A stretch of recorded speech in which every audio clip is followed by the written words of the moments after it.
Welcome to Gamesthetic, episode 132. Hopefully you're having an incredible day today. Whatever day you're watching this or listening to this episode, we appreciate the absolute hell out of you. So this is going to be one of those weeks where we have no idea if Zach's going to be here. If he does, cool. If he's not, I guess I'll see him next week. But we got John here as usual. John, how are you? I'm doing good. I lost it I know. right before we went going. I know. I was going to tell you what that was. I was going to go with my parents tomorrow, like I was telling you. Yeah. And my mom had just texted like, "Hey, we're eating at 1. Burgers and hot dogs at 1." My brother just replied with an American flag. Yeah, that's a great way to spend Memorial Day, just some burgers and hot dogs. I don't know how I'm going to spend mine yet. I guess I'll find out tomorrow. But yeah, happy Memorial Day weekend to everyone. If you're out celebrating, make sure to stay safe. Have a great time, of course. Hopefully, if you got a 3-day weekend, hopefully you're enjoying it in whatever capacity, going somewhere, going down the lake, or just kicking back, playing some games, whatever the case is. For today's episode, of course, we have that PlayStation 5 Showcase. This was rumored to be like the big one, so we're going to dive into that and see if it actually was or not. Going to chat some more Zelda. I've been playing a lot of it. John got it. John's been playing. He got it from me, so he's been playing it. So I'm curious his thoughts. I gotta know because I didn't ask you. What was your reaction when I just called you the day that it came in? So, because I know I called you, and as soon as I mentioned it, you lost it. yeah, because I was excited. I was just like, oh man, he's actually interested. Holy shit. That's not what I would have expected out of you. Because I can only imagine you probably looked at your phone and went, "What John called me for?" That is correct. It's just like, what the hell is John calling me for? You only call me for certain things. So it's like, when I see you calling me, I was immediately like, okay, this could be Zelda. This could be the Zelda call. So yeah, chatting about Zelda. I'm going to be briefly touching on some stuff coming out of The Last of Us and some news involving that. And then we have a bunch of stuff in the weekly wrap-up that we'll go over and react to. Of course, first and foremost, make sure to follow the podcast wherever you're listening to it. Subscribe to the YouTube channel, youtube.com/@Sparky3. Drop a like on the live stream. We'd appreciate that extra support. As well as go over to Rogue Energy with the referral link down below. Pick up some Rogue. We recommend basically everything. It's all delicious. Join the Discord to come chat with us. And, of course, go over to Agent Inc. and pick up a jersey. We have the best jerseys on the website by far. I meant to wear mine. I had it setting out to put on. Yeah, the other day when we did AniMan Plus, Zach, was plugging for me because, that sounds wrong. You know what I mean? So Zach was doing all the shout outs and stuff, and he shout out the AniMan Plus jersey. He's like, the AniMan Plus jersey is the best one on the website, and we don't even have it yet. I'm like, that's a good point. We have not bought that jersey yet, but we need to because it is awesome. But yeah, definitely use the referral link down below for Agent Inc. We'd appreciate that support, absolutely. Can't think of anything else. One little shout out here is if you're watching this live, if the stream randomly goes down, I apologize. OBS crashed. We've been having some problems. Hopefully it won't crash. If it does crash, we'll be back up here in just a few minutes. So it's all good. If you're listening to the audio version, it's irrelevant to you. I'll just mash it all together like I did with AniMan Plus, because AniMan Plus did crash midway. Unfortunate is what it is. So yeah, PlayStation 5 Showcase. Before we actually, I actually have the whole list here for us. Okay, entire list. I even detailed some of the games for us. So before we even dive into this list, without giving full thoughts, I'm curious, what would you give this as a letter grade? Oh, a letter grade. Yes, right off the bat. Let's go ahead and establish this now. For me personally, I'm floating between B- and C+. Okay, because that's around where I'm at. I would call it okay, but underwhelming. Yeah, that's my mindset as well. It's like what we expected to be there was there, but there was nothing necessarily exciting. Yes, I agree. Or nothing that was exciting that I wasn't expecting. Yeah, no, I agree 100%. Because like if I was strictly just riding the hype of, Spider-Man, it would be like an A+++++++. But I got to be realistic and say, okay, the whole showcase is not an A+++++. Oh yeah, I mean, even then, it's hard. It's hard for even like one game to turn a showcase into an A+++ when it's 10% of the showcase. Yeah, true. All right, so let's look at this showcase. Let me ask you: was there some new announcements that caught your eye? Because there's one out of all these announcements, there's one in particular that I was so interested on your thoughts on if you were interested in this. And that is the return of Marathon.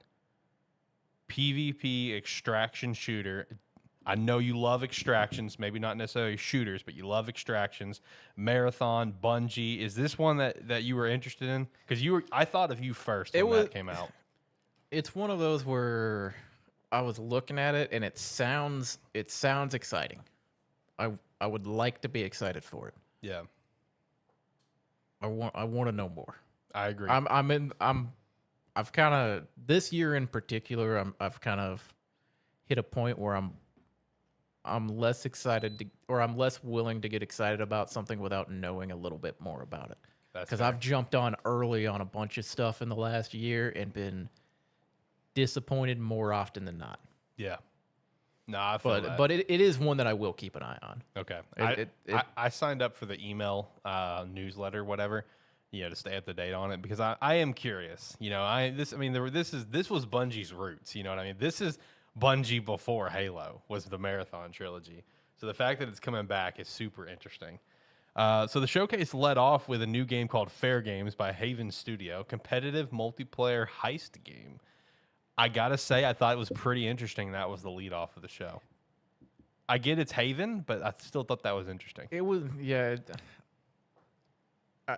It's one of those where I look at it and it's like it could be something that they're hoping picks up steam, so they put it on as the opener. Yeah. Because otherwise, you got to drop it in the middle and just kind of, it's gonna get washed away with some stuff that's in there that's gonna be probably exciting. Yeah. But not noteworthy exciting. Right. So I see this as something that they're hoping people latch onto. I feel like that's how they're feeling about probably a lot of these. Is that they hope people latch onto it. Shout out to Helldivers too. That getting announced.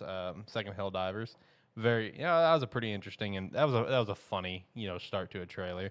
I got another look at Immortals of Avium, which that's one that's still on my radar. I don't know what the fuck is happening in that game. It's just a first-person spellcasting war going on, man. I will say, here's what I'll say after watching, seeing this larger trailer and gameplay and stuff that they showed for it. For me personally, it sounds better than it looks. Okay, I can feel that. The idea sounds better in my head. Yeah. From the description of it, it's not exactly what I was picturing. It looks. I mean, it looks good. It's just not what I had or would envision in my head when you put those descriptors out. Right. But I mean, it looks good. It just might be one of those where not necessarily my taste for the game, but could be a surprise for me because I've been hell. Most games I thought weren't going to be my thing this year have turned out to be my thing. Shout out to Oolong. No, Immortals is one that's been on my radar since we got the big trailer for it 2 months ago. Yeah, that's one that I'm looking forward to. Yeah, I will be excited to kind of see more stuff on it, and it'll be one when the game comes out. I'll definitely keep an eye on because it's like I said, it doesn't look like necessarily something I would be excited to play, but that could change the moment it comes out and I start looking at it because that's been the way of a few games this year. And it also may help you where you may be interested just because of when it comes out, that mid-July range. We have really nothing scheduled. Yeah, I mean, if you're still if you end up completely falling in love with Final Fantasy 16 at the end of June, that may carry you over into July pretty well. But if you're mid-July, you got nothing going on, Immortals of Avium maybe. I have a perfect example of a game, but I'm gonna save it for a little bit later. Okay. Of one that not excited for. It comes out, I see stuff on it, and I go, I want to play it. Yeah. Okay. Fair enough. Look at those luscious locks there. Yeah, man. The luscious locks are clean at the moment. Did yard work today, so I had to take a nice long hot shower, and my hair is currently clean, so it's very soft and it's very difficult to put up in any form or fashion whenever it's clean and soft. Yep.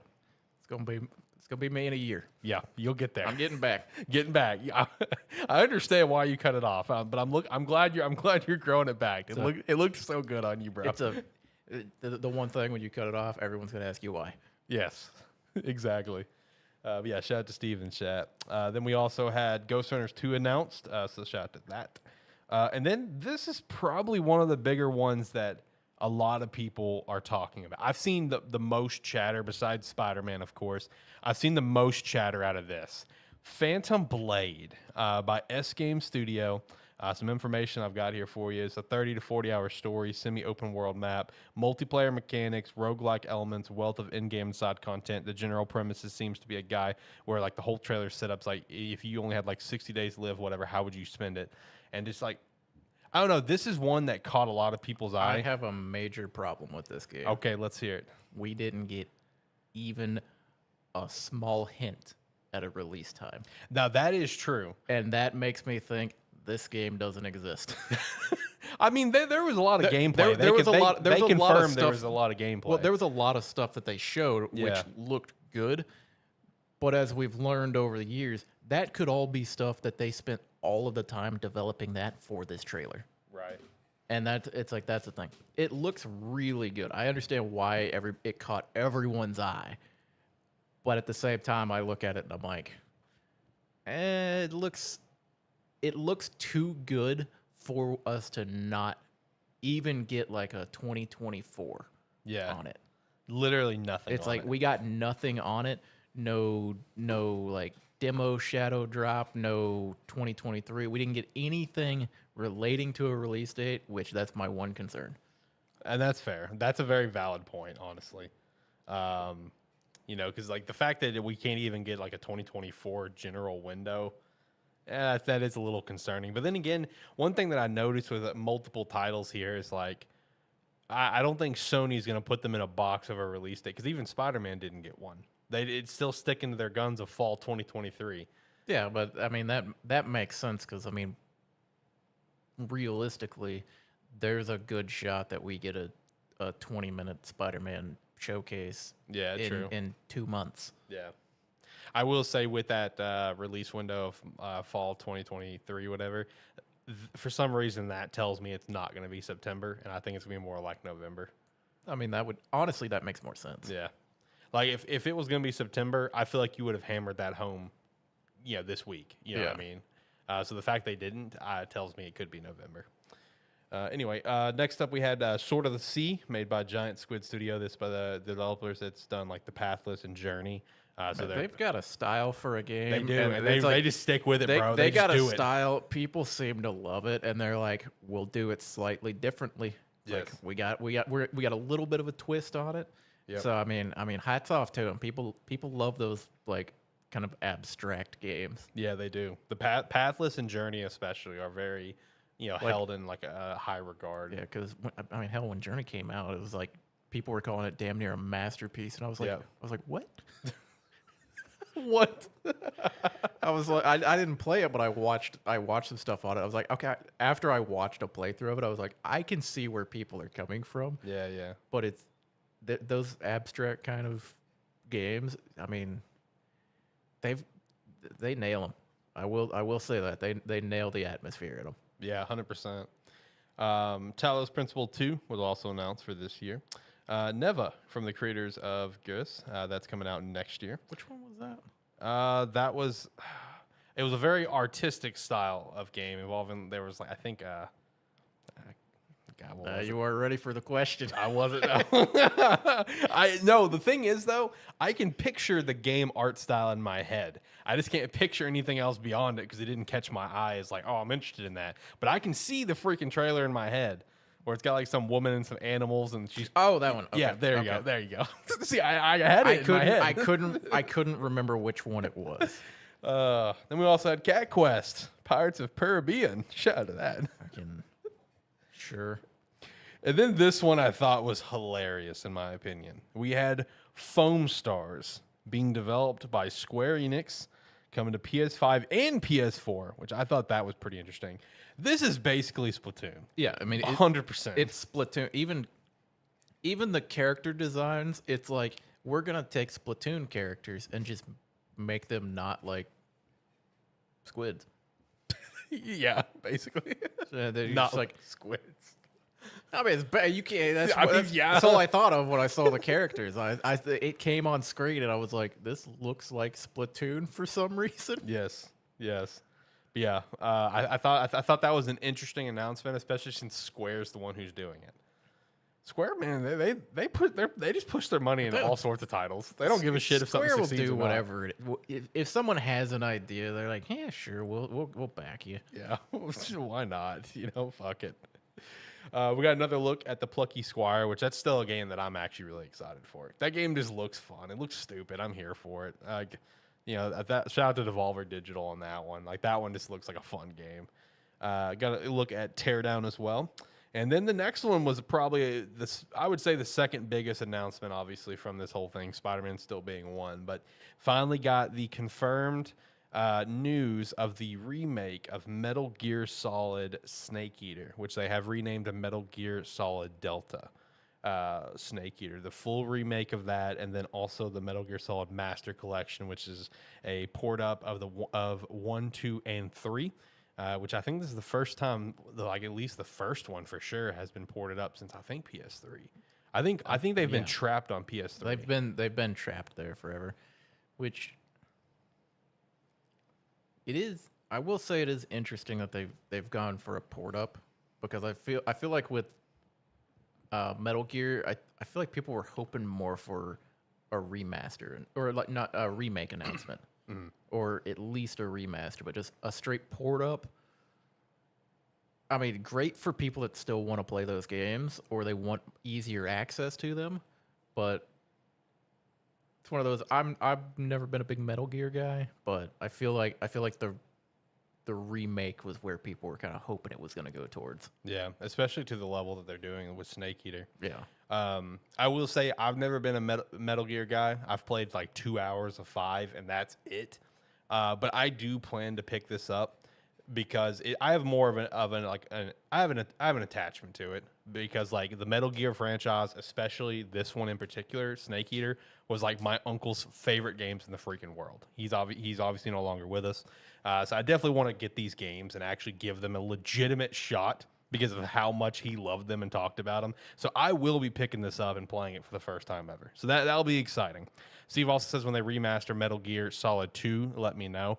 Well, Steve, let me ask you a question, because I have a thought on this, because I think like the Metal Gear games, they are all out of order of timeline order, right?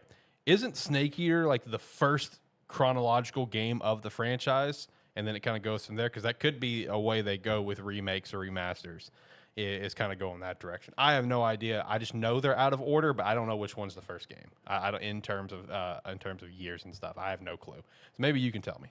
But that's something to think about. I could see multiple of these being remade over time. It was a great trailer though. It was.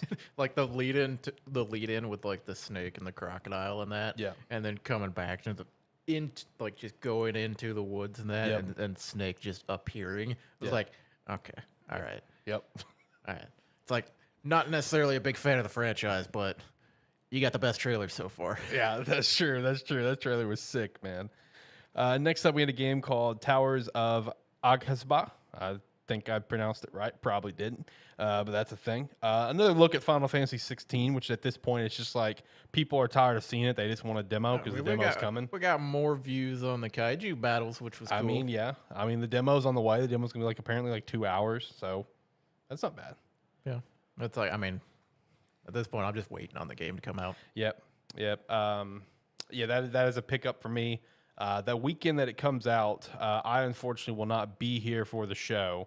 So I'm looking forward to hear you guys talk about it. But I am going to be getting the game. I feel like that one is, for some reason, I'm excited for a Final Fantasy game. Never been excited for a Final Fantasy game in my life.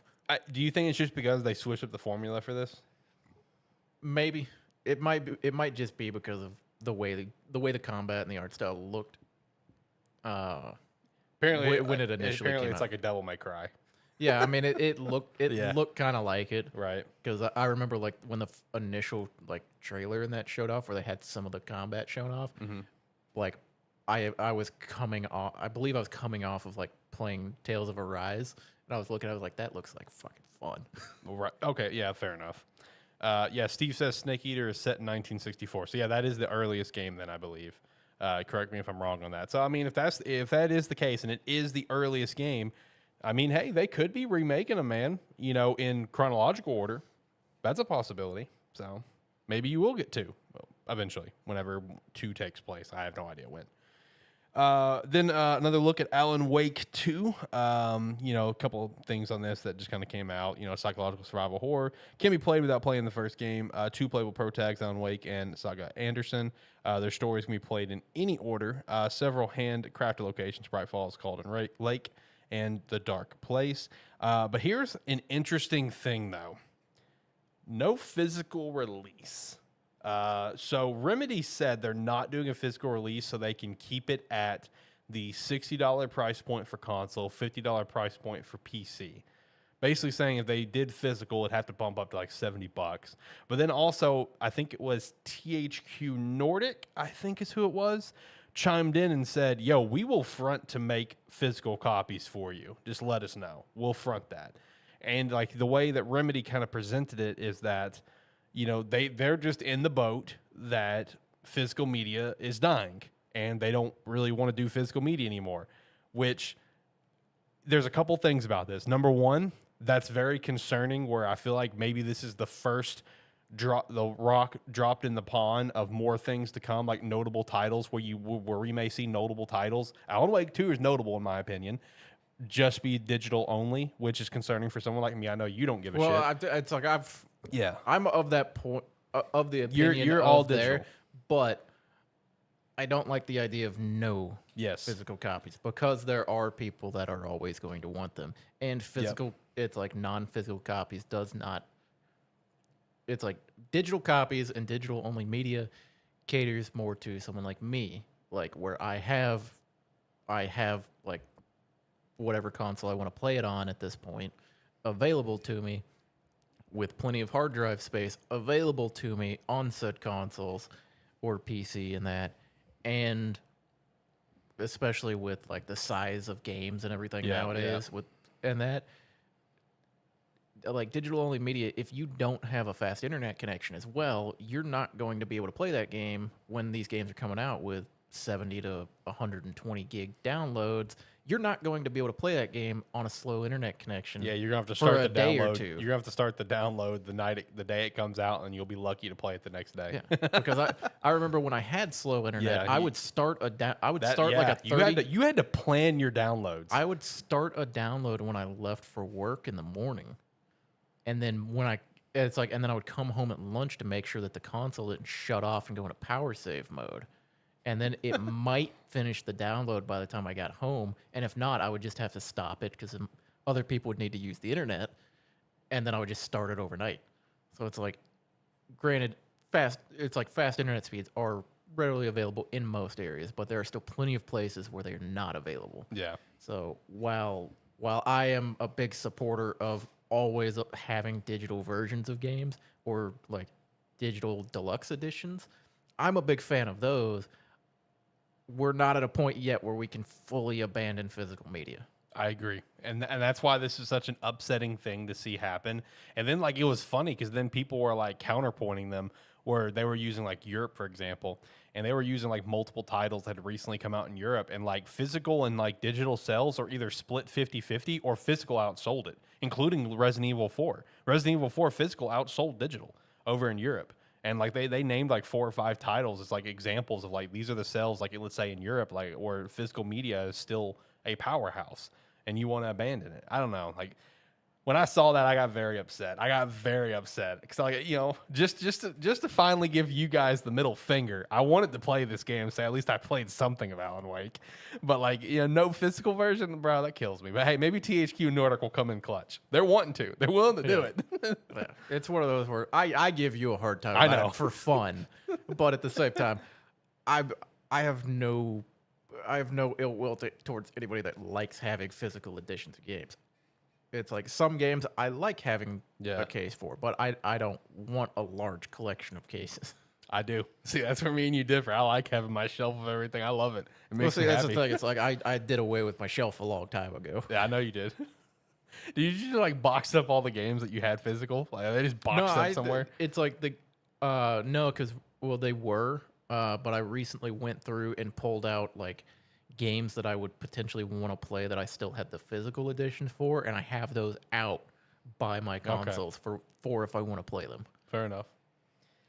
Well, we also got the release date for Alan Wake, October 17th. So, it'll come out. Maybe have a physical release. We'll see. We'll see if there's enough backlash from that where it'll actually happen. It might be one of those where even after the fact, they may go, fine, fuck, you guys are killing us. We'll make one now. Yeah, but it's going to be $70. Just for a heads up. At this point, I don't think people would care if the game's $70. I mean, I don't know. I just view it like a really just lazy reasoning. Like, I understand you want to keep the game cheaper, but like, $70 is like an understood thing at this point. I feel like no one would really care, and they would get it at 70. Also, I could be wrong here, but is this not also like a niche game? It is, but it's very popular. Yeah, I know. It's like, but it's one of these where it's like, if you're gonna put your foot down and try to fight for it, it's like, why are you doing this one? Yeah, it's like if you're gonna do the popular game, that's like it's kind of it's a kind of niche genre game that is a little more popular. Mm-hmm. It's like, come on, man, pick your battles. Yeah, I know. Next thing we had was Assassin's Creed Mirage with its release date of October 12th. John, they're finally releasing it. Give a fuck. Back to roots. Back to the roots. I mean, here's the okay, here's one thing I will say from watching this trailer. For how long we've had to hear about this game, I thought it would look better. Oh no. It doesn't look bad, but it doesn't look what you would expect. It doesn't look outstanding, which is what I would expect for a game that's been cooking for this long. It doesn't look like it, let's say, as good as Valhalla. Yeah, it's like your other games where you spent half the time working on look better. Yeah. It's like, granted, yeah, you're going back to your roots, you're going back to your assassin style on that, which, I mean, I don't know, it may have been the video that I watched on it, but it didn't look the smoothest, like moving around still. That could just be the way those games, I could be misremembering how those games actually felt, but when you're having to do like the parkouring and that, and like jumping between the beams and that, when I was watching, I was like, yeah, that looks like clunky old Assassin's Creed.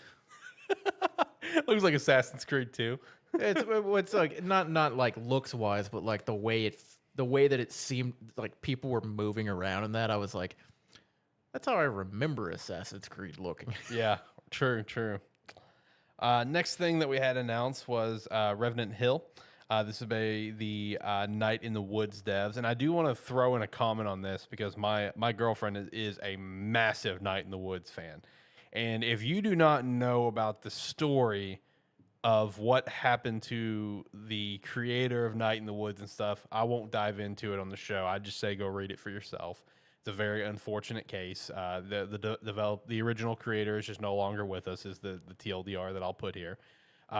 So whenever she immediately did some digging on this game, like as soon as I showed her, she's just like, I don't know how to feel about that because of the situation that happened. So for anyone that is aware of the situation, let's say they haven't done any digging on it, this is strictly like the development team that worked with the original creator on Night in the Woods that are just kind of wanting to make a new game, like, in his honor sort of thing. And they have made it very clear to studios and to anyone else, we will not be doing a Night in the Woods 2 because he is no longer here and no longer here to, continue his vision. So I wanted to throw that out there because, like, again, she's a massive Night in the Woods fan, and I know of the story because of just what she's told me, what happened to the developer and everything. So if you're a fan of this game and you didn't look into it either, maybe you can rest a little bit easier with this game and support it because it is the dev team that worked with him originally, completely making this game in, like, honor of him. So shout out to that. Next up, we have Grand Blue Fantasy Relink coming out in winter of this year. Another look at Street Fighter 6 coming out in like a couple weeks. Ultros coming out next year. Perfect World. Next up, Tower of Fantasy. And then Dragon's Dogma 2. Finally a look at it. It was like announced via like a t-shirt, but now we actually got the announcement. This was probably the biggest surprise for me. I didn't think we were going to see anything Dragon's Dogma 2 till the end of the year. Right. But, I mean, looks great. Honestly. Yeah. Honestly, it's like, couldn't really say anything bad about it. It looks great. No, it actually did. And like, diving into it more, single player narrative driven action RPG fantasy universe built on the RE engine, features the latest in graphics, AI and physics technology, new monsters and races, create a character and choose a vocation, warrior, mage, and archer. AI pawn system returns. Feel as if accompanied by other players with your selected party of pawns, and then darkness is back. The world is pitch black when exploring the night, requiring a land. Enemies are also stronger. And then the trailer itself just looked really good too. And that's coming from someone who never even played Dragon's Dogma. I just knew about it, looked cool, Yeah. never got into it. I think I played a couple hours of it. Yeah. And just never really gave it a shot. Yep. But, yeah. No, I mean, the new trailer looked great. Five Nights at Freddy's Help Wanted 2, late 2023. We have some PSVR 2 stuff, including Resident Evil 4 VR. You want to play that with me, John? You wanna play Resident Evil 4 VR? Yeah, sure. Get the VR. All right, bet. I'll go get it tomorrow. Arizona Sunshine 2, So coming out in I just 2023. may not answer some messages from you for a while. Hey, John, got the VR. You want to play Resident Evil? 2 days later. Hey, John, I got the VR. You want to play Resident Evil? 3 days later. John doesn't show up to the podcast. Arizona Sunshine 2 coming out later this year. Crossfire Sierra Squad, Synapse, and Beat Saber. A shout out to Beat Saber coming to PlayStation VR 2. That's expected, but that is looks like a phenomenal game from everything I've seen. It's very well reviewed and everything. And then, as we already mentioned earlier, Marathon, Bungie is reviving their starting title. It is a PvP extraction shooter. Trailer, like we already chatted about. Trailer looked good. Just want to see more on it. And then we did have a brief trailer for Destiny 2, The Final Shape, with the return of Cade 6. So I hit up Jacob about this because Jacob is still an active Destiny player. I didn't really watch this part of the showcase. Yeah. I saw like Destiny start to come up. I was like, okay. And then I tuned back in and I saw Cade 6. I was like, what? Yeah, exactly. So I hit him up and I asked him, is this something that was like seen coming? Because I haven't played the expansion since Cade died. And, or do you think this probably just happened because maybe they're going in a direction to like kind of like retire, Zavala because Lance Reddick passed away, of course. And he's just like, yeah, there was literally no indication this was going to happen. And Jacob's like, personally, I hate it because it feels like his death was completely meaningless. I understand the, wanting to bring him back just because it's like, maybe you don't want to recast, Zavala or whatever because of Lance Reddick passing away. I know he still had some lines recorded that will still be used, but I feel like they probably just want to retire, him. Yeah. And then I guess bring back Cade in whatever form they're going to bring back. I mean, Cade's cool. Glad he's coming back, I guess. But at the same time, I'm also not glad he's coming back, I guess. I don't know. Yeah, it's weird, but yeah. Next up, game called Concord by Firewalk and PlayStation Studios coming out next year for PS5 and PC. Then we had a movie trailer for Gran Turismo. Gran Turismo movie trailer. Skipped over that. Yep. And then coming up, wrapping things up, had two quick announcements. And then, of course, we had 10 minutes of gameplay of Spider-Man.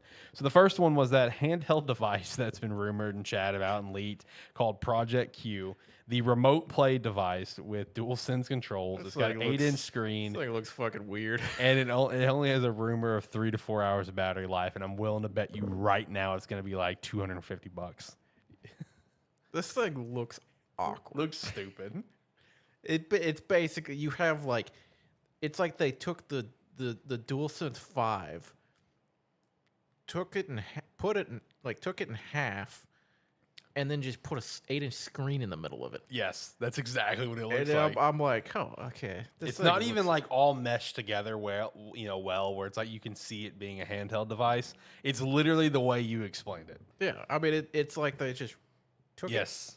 It's like we're going to take the handle portion of it, move it out, and screen. Yep. It looks so stupid, bro. And like I said, only rumored like 3 to 4 hours of battery life, and I promise you this thing's going to be like $200 to $300. I'll tell you right now, if this thing is $150, I'm going to hate it, but I'm going to buy it. You know, I'm with you, man. I was telling the lady, I was like, look, if this thing's like $100, I'm buying it. If this thing is like $100 to $150, I'm buying it. I'm going to buy it. I'm not going to be happy about it, but I'm going to buy I agree. it. I'm right there with you. Because you know how nice it would be to lay in my bed and pull this thing out. And play God of War or something. Play Marvel Spider-Man 2. Play Spider-Man. It's like play like Final Fantasy 16 or something when it's out. You know how nice that would be to do? Steve also said it looks like quote video game system with 250 games that you get from the Chinese flea market. Fucking facts, dude. You know what this thing looks like? If you took a Wii U and just made it where it was two handles instead of just holding on to the side of a brick. True. Oh, jeez. This thing looks so stupid. Here's the thing. It looks dumb. This thing's gonna fucking sell. I know it is. Purely, it's like it's not a actual handheld. It's just Yeah. a streaming device. But you know how many people are gonna buy it just so they can, like, especially because if you can remote play, like I'm playing, pick this up and it just syncs exactly where I was at to it. If it can do that, this thing's gonna sell like fucking crazy. I know. Just for people when they go to the bathroom. That's true. Oh my god. If that's true. if it works like that, this is gonna be the greatest streaming gaming thing we've ever had. But it's gonna be dumb. Yeah, in the middle of an FPS game. Oh, gotta take a shit. Let me grab my Project Q. Oh, Jesus Christ. I hope it's at a friendly price point. I do too. If this thing is above $200, it's like nobody's gonna buy it. Yeah, no, it's not gonna If sell it's 100, quickly. I feel like 150 is reasonable I do too. because 150 is basically the price of buying like the DualSense Edge That's true. Yeah. or like an Xbox Elite controller. You spend that money on it, and you get a streaming device you can you can walk around and play with. That seems fair. Anything more than that, and it gets a bit much. Yeah. No, I agree 100%. Now, if you tell me that I can get a dub while taking a dump, we may have a conversation. I mean, that's what this basically is, man.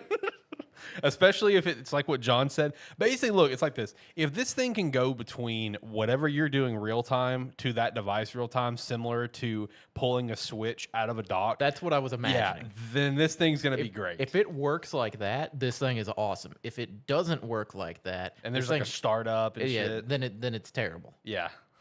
If like you have to turn it on, like if you turn it on when you're in the middle of it, and it's like, do you want to take control? Yes. Then it's awesome. Yes, but if you gotta like set it up, sync it, all that bullshit, this thing sucks. Yeah.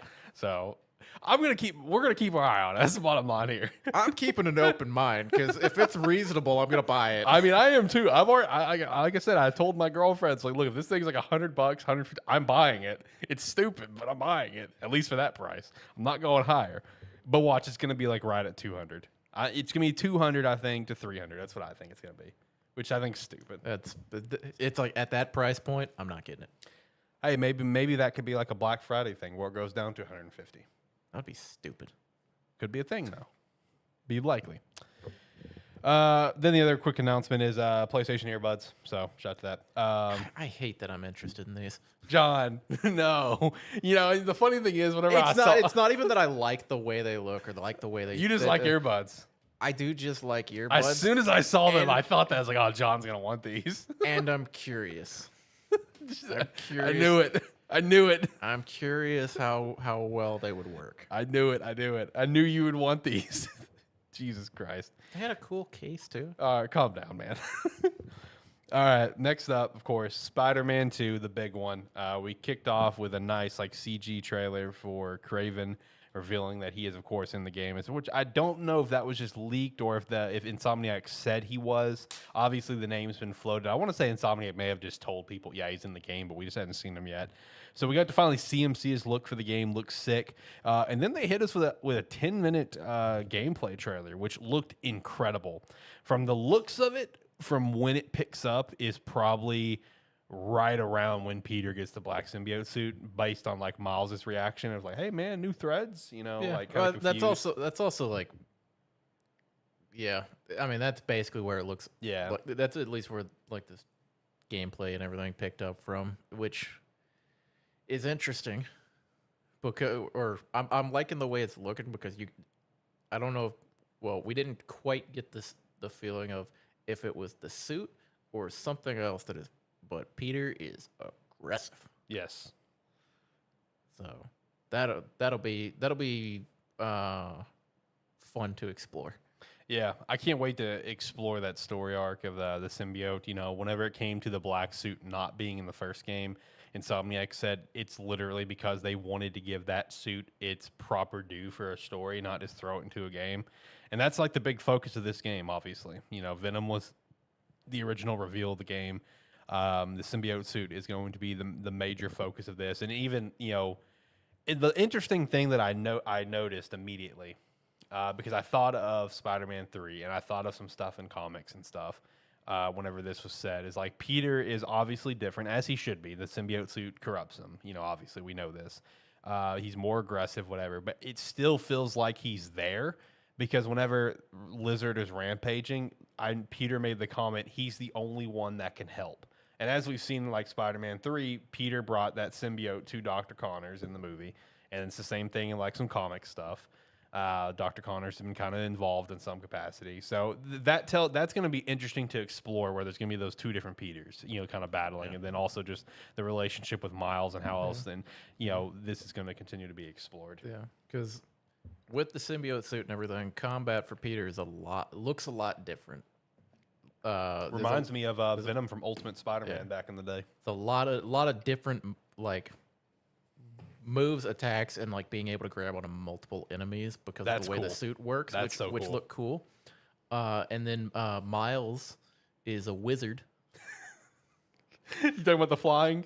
Well, the flying, the web wings. Well, they both had that. Yeah, they both had web wings. They both had that. No, I'm so glad it's like in the game. That and the shooting electricity at people and everything. Yeah, Miles is just a wizard. Yeah, and disguising as a neighborhood Spider-Man. I cannot stress enough how happy I am the web wings made it into the game. When you could find them in the first game in one of the backpacks, and Peter made the comment. He's like, "Oh yeah, I never could make these. Never could get these to work. Maybe I should try again." I'm glad they made it because that looks so cool. Yeah, and it seems to be. It seems like it's going to be a heavy emphasis of part of the traveling around as well. Yeah, because that was the only annoying thing in the first game is if you got to somewhere where there weren't high buildings and stuff, when you got into kind of like the lower areas, traversal was a little more difficult. Yeah. So being able to like just kind of glide around would be nice. And Insomniac made a comment on that became an option and a thing all literally just because of PS5 utilizing SSD, which makes sense. Yeah. Or the NVMe, whatever. Yeah, you know what I mean. Yeah, just like the being able to load everything faster. Yeah. So overall, like, there was the instant switch between Peter and Miles, which that's super cool. New abilities across the board, and also new locations. Because, like, as you saw from the map when they're loading in with Kraven and his team, it loaded up beyond the normal area that we've come to know of New York. Like, we're going to be able to confirm for Brooklyn, Queens, East River, and more. So there's new locations for us, which is cool. We can actually go over the water now, too. Yes, we can actually go over the water. We can actually go to the other side, so that's cool. I do like how it kind of went through and just immediately highlighted a bunch of characters that are in the city. Because I also noticed that it highlighted Prowler, even though I think he's like arrested right now based on I think what happened in Miles. Black Cat, who's currently MIA. I did not rewatch this part, the Kraven part. I rewatched the gameplay like 3 times.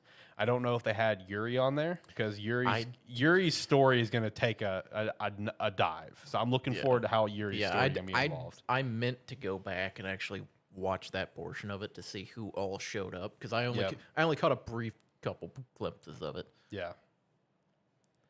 And like I said, this is confirmed for still fall for this year, no release date. Which I feel like again, if it was going to be September, I feel like you would have hammered that home. This showcase that tells me it may be November. But I mean, the amount of gameplay that we got and the gameplay itself, like, dude, this whole thing is like 10 out of 10. Like, I'm so pumped up for Spider-Man 2 right now. I'm so ready for this game. I don't think it'll be better than Tears of the Kingdom for me, but it's going to be damn good of a game. I'll play it. I know you will. I'll play it. Again, excitement level. I've only got like games still projected to come out this year. I only have one that's up here, and it's because it cannot disappoint because it's been in early access for almost 3 years. Dark and Darker. No, that's Baldur's Gate 3. Oh, yeah, true. That's why I said still projected to come out this year. Okay, that's what, August or September? Yeah, August. Okay, that's fair. Did you ever play Miles Morales? I've started it. I never beat it. No, okay, But it's a on quick my beat. it's on my list of stuff to do. It's just a couple hours. Yeah, it's a quick beat. You can get it done in probably a single day off, honestly. Yeah, it's one that I haven't done, but I think I have it installed because I had the plan to go through it soon. Now, Sony and I think Insomniac did also say that here very soon they're going to be announcing like pre-order stuff for it and everything like that. So all that information is going to come out soon, and I'm going to be hopping on that quick. Like I want to get whatever special edition they've got, because I didn't get shit for the original game. I think for the original game, I was so broke at the time. I think I had to go to GameStop and trade in like 5 games just for me to be able to get the base copy. So I do wish I could have got some. Yeah, because I think because that came out when I was still living with you. Yeah. And I think because I don't think you got it as soon as it came out. Nope. Because I was like halfway through beating it when Yep. you started playing.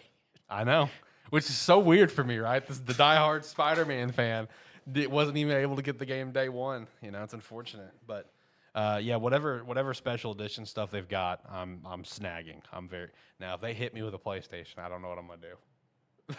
I don't think they'll hit you with a PlayStation. They did with the first game. That's why I'm concerned. I don't know if. Well, There was a Spider-Man PS4, so that's why I'm concerned. Like, I hope they go the route they did with Final Fantasy and do a bundle. Just give me the plates. Just give me the face plates. Let me just change it out. Don't make me buy a whole new fucking console when the only decorative piece can be popped off. Yeah, because they're doing a Final Fantasy 16 PlayStation bundle, but it's just the base console with the game. And it's like, okay, well, that's cool, but give me something cool. Give me that Final Fantasy 16 controller that Japan's getting. Oh my god, I know. That controller looks so sick. I saw some photos of it recently out in the wild, in Japan, of course, and it just looks so awesome. God, I want that controller too. Maybe one day it'll come to us, but probably not. Probably not. No. We would have already got the announcement. Yeah, I know. But overall, though, the showcase I thought was honestly, I thought it was kind of mid. I mean, I think that C-, C+, whatever is a good range. It's like there were a couple games I didn't shout them out where you were going through because I couldn't remember the names of them. I'd have to go back and watch the showcase again. There were a couple like 2D kind of like adventure games or like kind of Souls like games, stuff like that. Those look cool. They caught my eye, but not enough for me to be like they were more of just those look interesting. Yeah. So, and the interesting thing though is a lot of insiders have said that Sony held back with this showcase. So I thought that was kind of an interesting comment. yeah, I mean, it could just be something where they're like, we'll do another showcase in a couple months or something. Which would be a shocker. But considering the last one they did was like a year and a half ago. yeah, I mean, I would kind of hope that they would do another one, at least like at some point this year. I don't even care if it's about, because now we know what's coming out soonish. Yeah. We know what's going on for this year and maybe leading into some of next year. Yeah. Where's our showcase for like all the cool shit we know you got going on that we're not seeing until 2025? Right. It's like, show us that, because Show us Wolverine. Show us more it's of like that. you announced stuff like 2 years ago, like Wolverine and stuff like that. Yep. It's been a year or two since you announced that stuff. Just give us a trailer.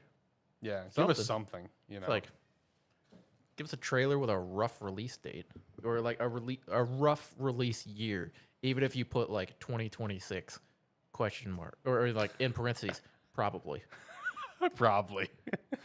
Oh, I feel dude. like more companies should do that. People get a kick out of that. At least we'd go, okay, we know it might come out then. I would enjoy that. It's like I would prefer that than you show me a release, like a trailer for a game, and it's like we're gonna make this. It's like, okay, well, we know you don't have a name for the game. We know you haven't started working on it. You don't have a development team. You don't even have money for it. Why are you showing it to me? Yeah. That's just like the norm now, though. I know. I've said before, I fucking hate it. I hate it too, man. Like, I love cases like Nintendo Directs where, like, most of the time, like, whatever they show you is coming out within 6 months. At least Nintendo it's like they're guilty of it, but they're rarely guilty of it. Yeah. And usually, if they're guilty of it, it's because something went horribly wrong. True. That is prime forward. Yeah. It's like it's either prime forward or like I don't know what happened with Bayonetta 3, but it was just like Platinum. That was Platinum at one point. They're just like, yeah, we're just waiting on them to tell us we could release the game. We've been done for a while. Yeah, I know. Nintendo's weird about that. They love putting games in their back pocket. Yeah. I mean, apparently the Prime Remaster's been done for like 2 years, and then it finally came out. Yeah, it's one of those things where it's like people will be waiting on it. It's like Platinum was sitting there going, you know, it's been 5 years, right? Yeah. Nintendo goes, oh, you're right. We should probably release that. Jesus Christ. Steve said like Diablo 4 with theirs coming sometime in the future before we got the release date for it. True. I like that stuff like that. Just like what John said, just put the year and then print it. Probably. It's like because in your board meetings or something, you're telling them a date. Yeah. You're going, even if it's just 2020, it's like we're aiming for 2025. Put 2026 because then if you put it in 2025, you look better. Exactly. I agree. Big brain mindsets, man. But yeah, overall showcase, it was okay. Spider-Man obviously took away with it. There were some cool announcements, but it didn't blow us away. It's like a couple highlights. Yeah. It's like there was a couple cool things in there, but overall, kind of, it was kind of just okay. All right. Well, let's chat some Zelda. How you been enjoying Zelda? You actually got through a couple temples, which was impressive. A temple. Oh, you haven't finished the second one. Never mind. No, I have gotten distracted. Okay. I noticed you haven't been online for a few days. No, I've been playing some of the Celasta DLC that came out, and then I've been playing a lot of Across the Obelisk. I'm still fucking hooked on that game.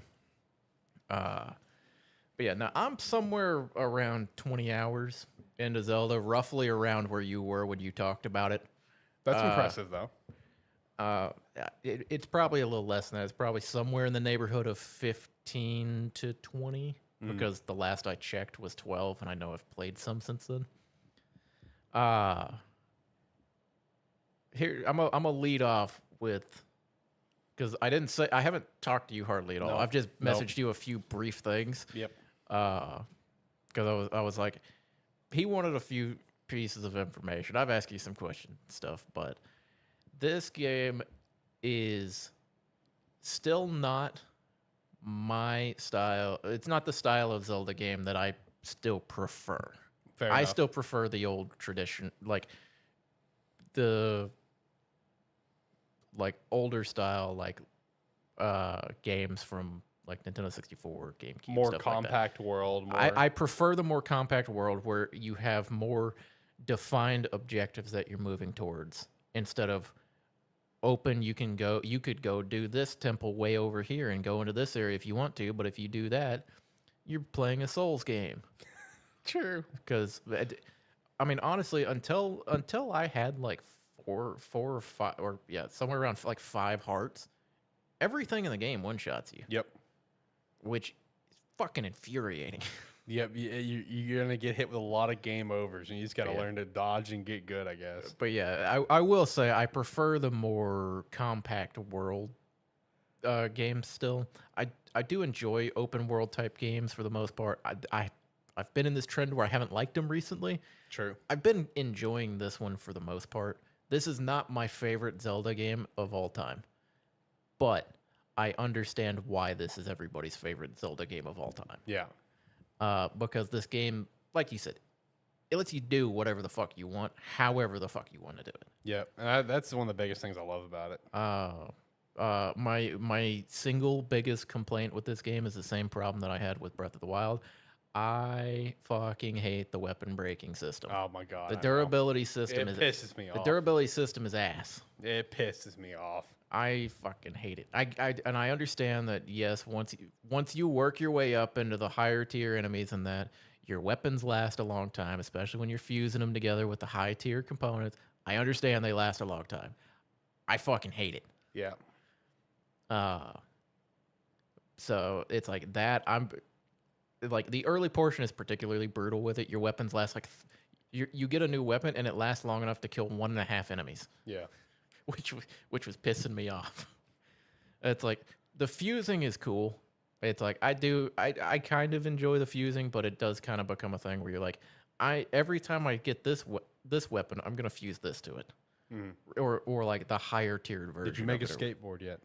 I probably have one. I don't know. I live underground. Oh, so you got down to the depths. I live underground. The these depths days. is so cool, dude. I've been spending a lot of time in the depths recently. I just like I'm not I don't play this game fast either. I'm very slow at everything that I do. Like I'm down in the depths. Cuz I went down to the depths and then I made my way over to where you get auto build. Yeah.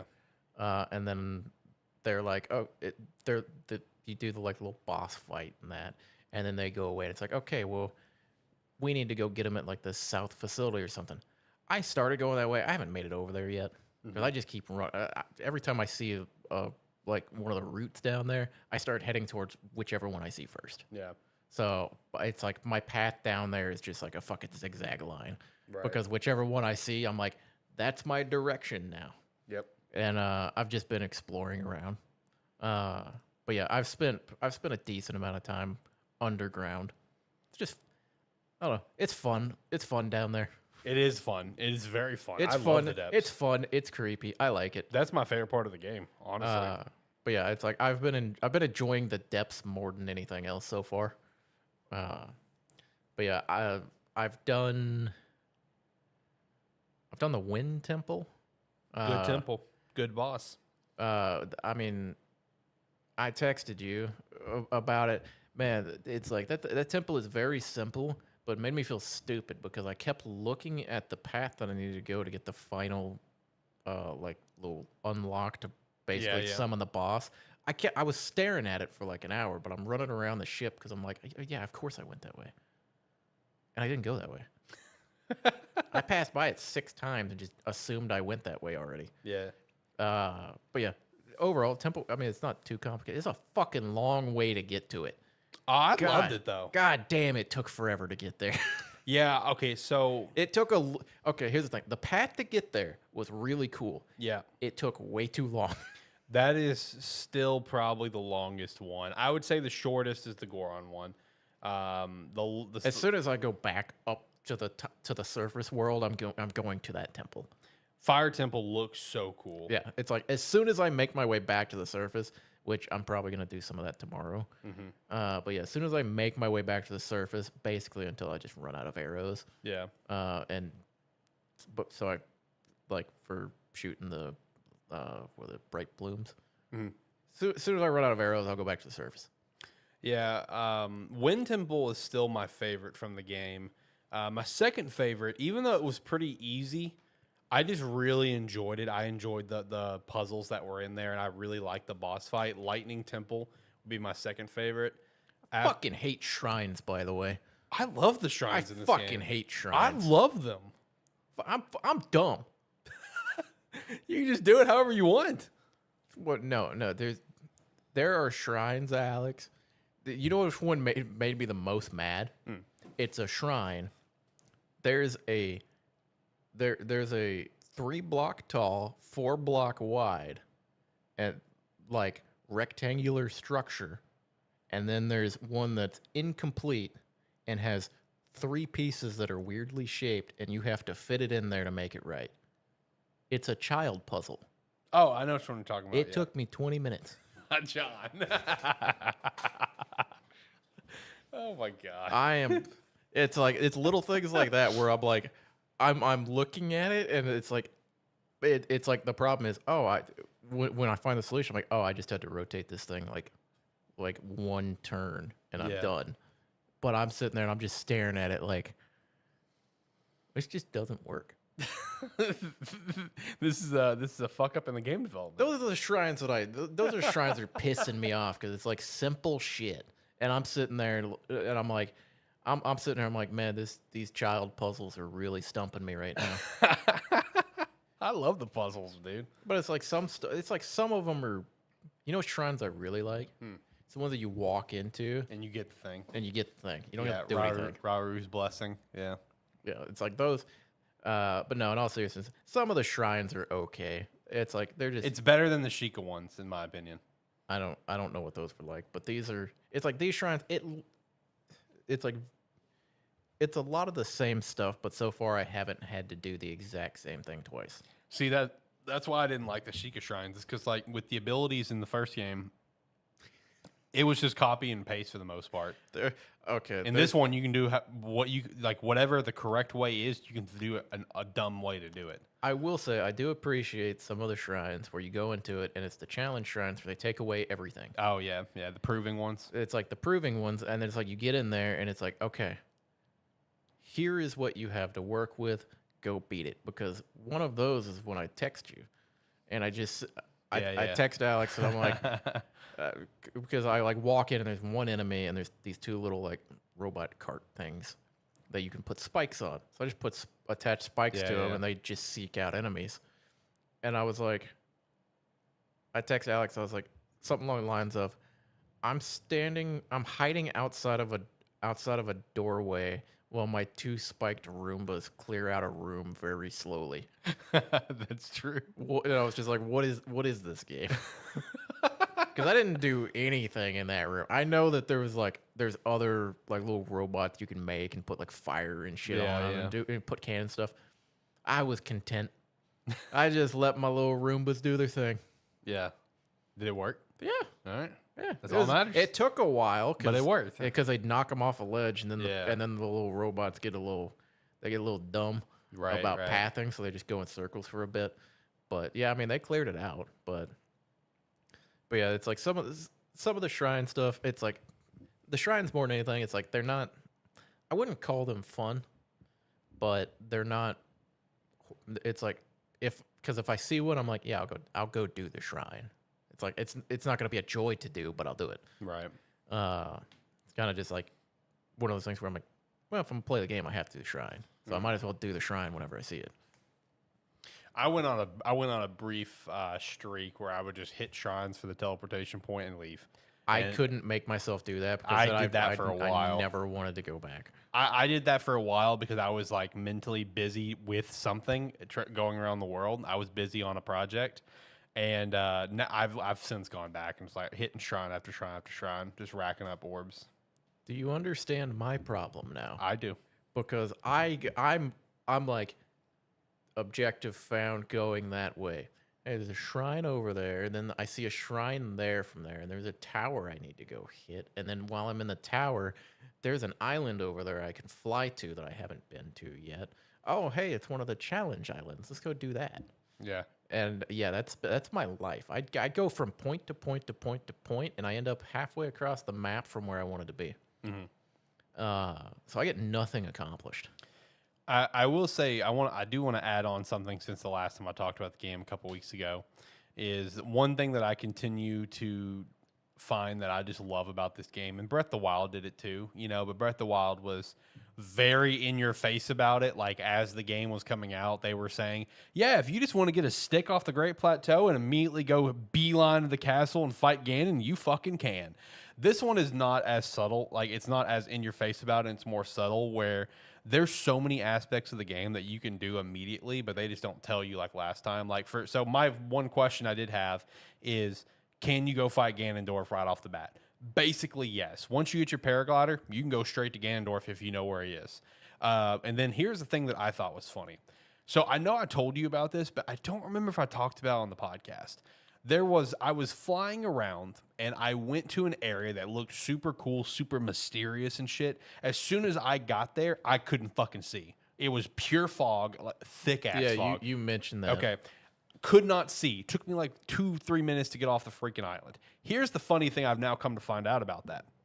That's a very like important late game main story thing. And here's the thing, if I would have somehow navigated my ass through that fog, and if I would have had enough hearts to push open a door, I could have initiated that story right then and there. Like, and that blows me away that it's just like, that's so cool that that part of the game I could have done right then and there. Like, because it gives you something. I'm trying to avoid spoilers on that because I've noticed the internet has definitely avoided spoilers on that as well, being respectful. But like the thing that it gives you is technically supposed to be an in-game thing, but you can get it right off the bat. It can be your first one if you want it to get. So I thought that was so cool when I found out. Yeah, you can do that literally at the very beginning if you wanted to. And the hilarious part about it to me as well, with the island I landed on, there's a large stretch of islands, right? One stretch of it is called one name. The final part is a different name. The final one is the one I landed on.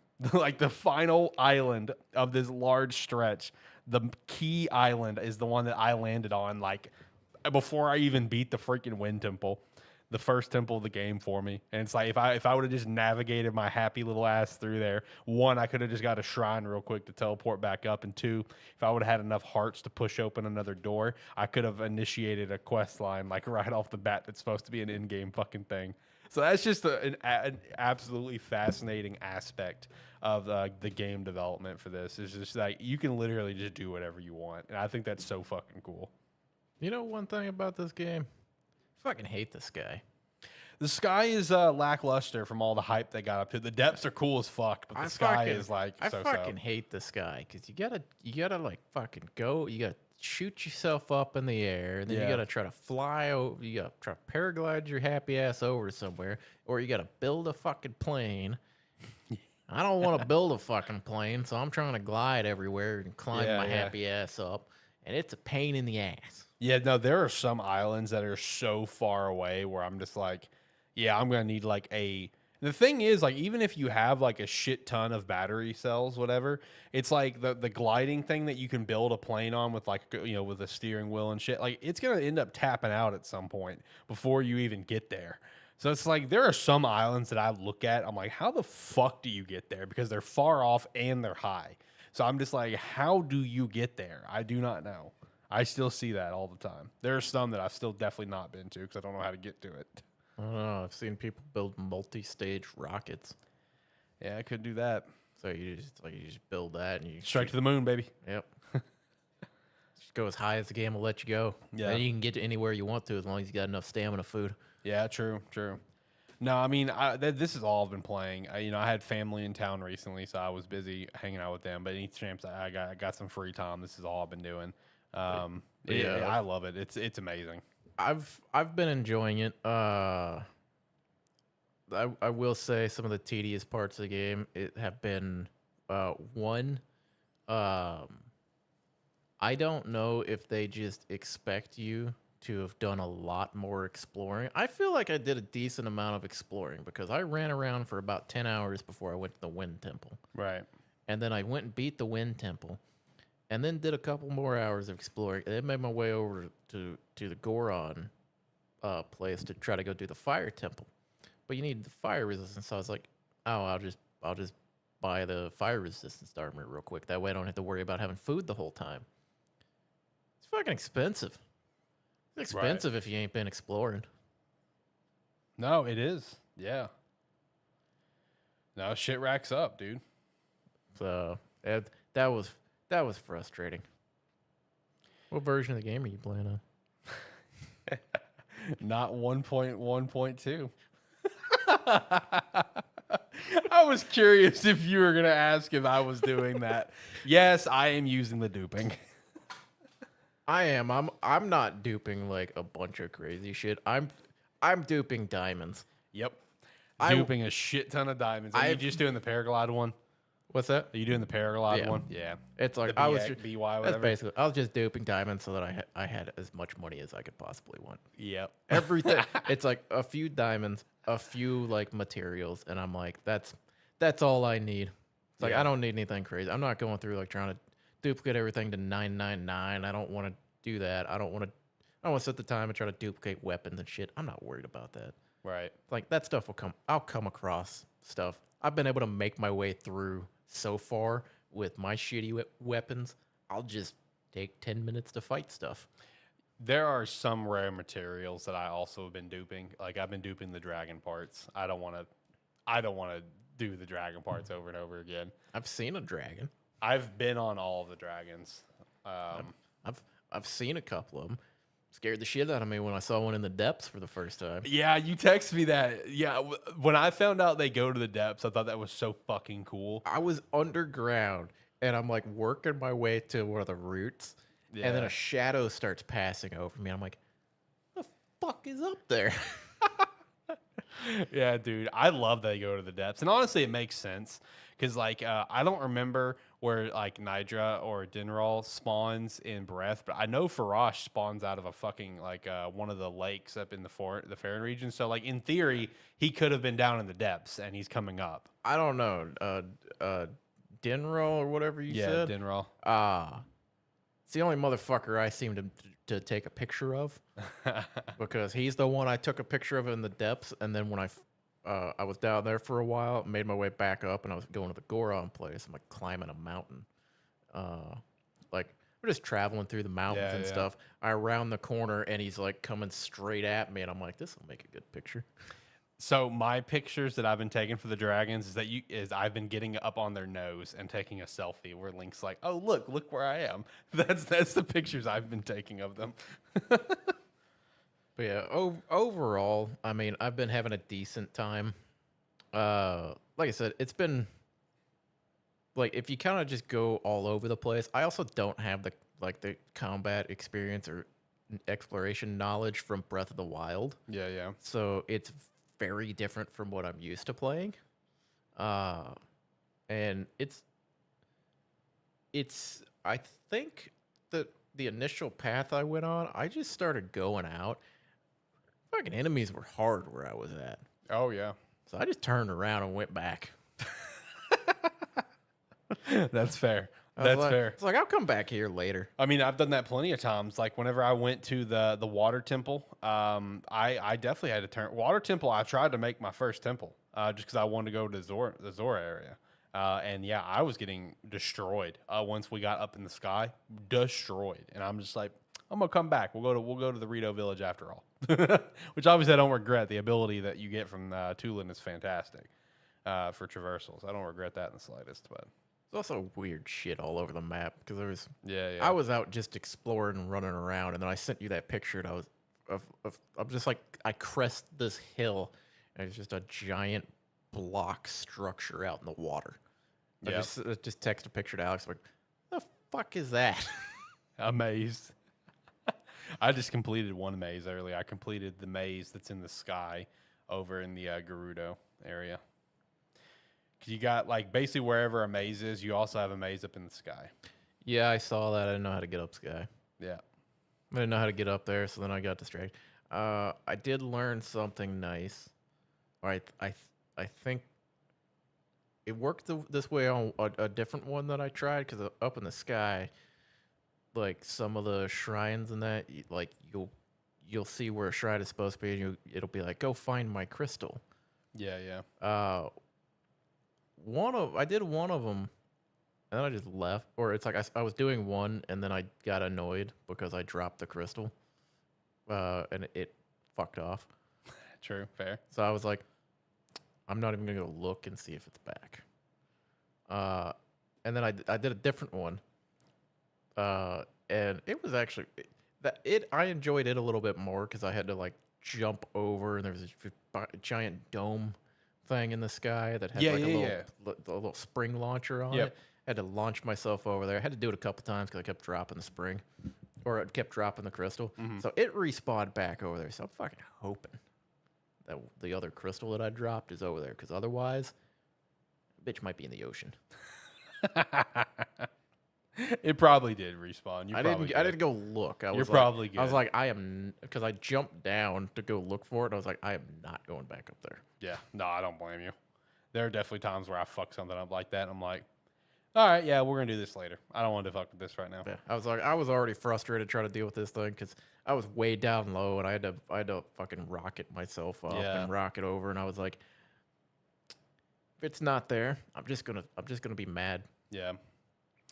I haven't decided when I'm gonna go fight Ganondorf. I kind of want to go like start the fight and then just reload. You know, I just want to see what it's like where he's at, because you can't get to where he's at except one entrance. Like I've looked. I've gone down in the depths and I've looked. So is he in the depths? Yeah. I assume so, but I wasn't sure. Yeah, he's in the depths, and you can only get to him like underneath Hyrule Castle. Obviously, I don't feel like that's a spoiler considering like the beginning of the game, they're under fucking Hyrule Castle. Like, just use common sense. I don't know where the fuck I am right now. I'm way south. So I do kind of want to go down in the depths where Hyrule Castle is, just because I already briefly looked online. Like, if I go down there, is he just there? Or do I have to go through some stuff? I do have to go through some stuff. So I just kind of want to go see what it's like. I don't know if I may start the fight and then just reload, because I don't want to beat the game yet. But I do kind of want to go down there and check it out. Just to see what's going on. But I don't know when I'll actually beat it, though. I've been kind of getting the itch to go fight him. I will say one thing: whenever you actually want to, the Hylian shield is super easy to get, and I've looked up how to get it, and you can get it anytime. Like it doesn't scale like Breath of the Wild. It's automatically just like max defense that it is. Yeah, I saw that. Yeah, so I was super easy. It was one of those. It's one of those things when I go back to the surface, I'm gonna go get. Yeah. No, it's super easy, and you can just honestly go into Hyrule Castle and nothing triggers, because there is a boss fight in the Sanctum where you fought Calamity Ganon in the first game, but it doesn't trigger until the quest. So you can just go into the Sanctum and stuff. And dude, speaking of that, I thought that was really interesting about the game as well. That boss fight up in the Sanctum for that quest where you have to go up there, you can dip the fuck out if you want. I thought that was so funny. I didn't know you could do that. I just read it online where that boss fight, fighting all like the gloom stuff that you're fighting. I'm not gonna say what you're fighting just to try to avoid a spoiler there. But like it gets overwhelming. Like there's a lot, and like you can manage it. You can get through it. You know, you have your spirits with you, and you can make it work. Whatever. But like straight up, if you're just like, all right, yeah, fuck this, you can straight up just leave, like, and just not finish it. But if you do that, it will fuck you over in the final fight of the game. But I did think that was interesting that you can straight up say, oh, yep, peace out, I'm out. I thought that was pretty cool. I don't want to fucking do this. I'll deal with y'all later. I thought that was so funny that was an option that you could do there. Because, I mean, obviously all the other boss fights, like you're in the temple, you got to do the fight, you know? But like for that one, like you can straight up say, oh, no, I'm good. I'm good. I also found out, and you'll find this out too, as you're in the depths and you've completed one temple, you'll find the bosses in the depths. That flying thing, you will find him in the depths. I'll tell you exactly where he is too. He's over in the southwest of the depths in the Gerudo area. He's just flying around. Dude, when I saw him, I shit my pants. I was so scared. I didn't know what it was because it was pitch ass black, and I'm just riding Farage. Like I was riding Farage for like 5 minutes because you can ride him down into the depths, and I'm just chilling. Like, oh man, this is a great way just to go through the depths, whatever, having a great time. And I look over, and in the pitch black, I see something like spinning around, and I'm like, what the fuck is that? And I zoom in on it. I'm like, oh, that's the boss from the Wind Temple. Holy shit. So yeah, you can battle, and I have found other bosses since, but yeah, you can rebattle them down in the depths. So shout out to that. All right. So have fun. Yeah, no, I haven't really encountered. I haven't encountered too much in the depths. I'm just kind of running around. I jump. I get down there, and I know they got like little depot stations where you can build your cars or something. I just jump on a horse and go. Yeah, you can find so much down there without ever initiating a quest line, because there's quests for like all of the different pieces of like gear that would normally be for like amiibos and stuff. They're pretty much all in the depths for the most part. There's some that's in the overworld, and you can just stumble upon them. I've stumbled upon multiple pieces. Yeah, I've like I said, for me the most part in the depths is just I go down and I look around and I'm like root. Going that way. Yep. Let's just light this bitch up. Yep. No, the game is honestly phenomenal, and also to give kudos to that, they've sold 10 million copies in 3 days Yeah. of release, which is unbelievable. Yeah, the game is good. Even for someone like me, who it's not a game that I was excited for. It's not a game like Alex. You have like, I mean, last I looked, you had like 60 fucking hours in it. I'm at like 80 now. Yeah, I'm not gonna get that far. I'm not gonna get that far. Well, at I'll least tell you're you right admitting now, I'm not getting that far. it. Right. It's like I'm enjoying the game for what it has to offer to me right now. Yeah. Which, like, all the building mechanics and everything that you can do, like with like having the batteries, upgrading everything, making crazy shit. Not for me. It's like most I'm doing is I'm making me a very simple like car or like, yeah, basically a very simple cart that I'll throw a fan or something on, or like put a steering thing on, and I'll just go for a little while. Yeah. Just kind of. It's like just I go just with it. use it as a thing to get from point to point. I don't care about if it's anything crazy. I'm not worried about it. Right. It's like I'm not building anything complex. But yeah, I'm just enjoying it. I'm playing it for whatever enjoyment I can get out of it, and as soon as that stops is when I'll be done with it.